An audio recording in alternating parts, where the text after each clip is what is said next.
हमारे यहाँ अगर इस दुनिया में, भारत में हिंदू धर्म का अगर जनाजा निकलते हुए देखना है तो किसी हिंदू की शादी में चले जाओ। शास्त्र कहता है सूर्यास्त के बाद वेद के मंत्र पढ़े नहीं जा सकते। तुम राक्षसों की तरह अर्धरात्रि में विवाह कर रहे हो। अरे वो काल कुछ और था जब मुगल तुम्हारे यहां थे।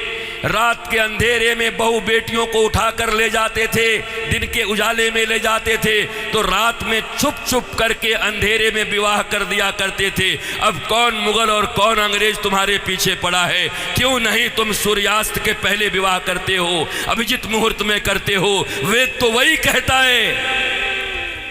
तो तुम्हें तो ये भी ज्ञान नहीं है।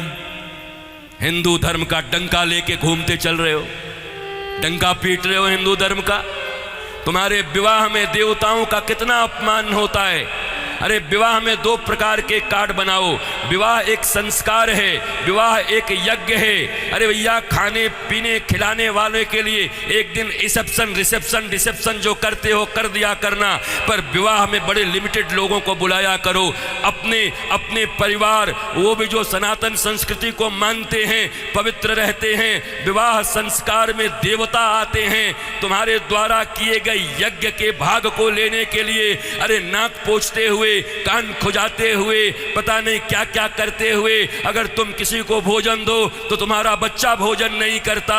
ऐसे ऐसे आंख करके बच्चे को दो। शी मम्मी, कितनी गंदी हो तुम। और देवता आते हैं तुम्हारे बेटे और बेटियों के विवाह में। वो एक यज्ञ होता है। कोई शराब पी के खड़ा होता है, कोई गांजा पी के खड़ा होता है, कोई गुटके खाए रहता है, चमड़े के बेल्ट पहने रहते हैं, जूते पहने रहते हैं। 3 घंटे तक दूल्हा उपवास नहीं रह सकता। कोई फूफा बन के पेप्सी ढकेल देता है, कोई जीजा बन के कोक ढकेल देता है। अरे आज 3 घंटे जो अपने सिया को, अपनी जानकी को पाने के लिए उपवास तक नहीं कर सकता, वो क्या पालेगा अपनी पत्नी को, धर्म पत्नी को? ये कोई विवाह है? ये कोई सनातन संस्कृति है? और इसी को तुम विवाह कहते हो। विवाह यज्ञ है, यज्ञ है। इसलिए हमारे यहां तलाक और डिवोर्स का कोई सिस्टम नहीं है। उनके यहां विवाह एक एग्रीमेंट है, आज हुआ है कल तोड़ देंगे। पर सनातन संस्कृति धर्म पत्नी और पति स्वामी, इस प्रकार की एक संरचना है। विष्णु और लक्ष्मी बताया जाता उनको। तुम कौन से विवाह कर रहे हो?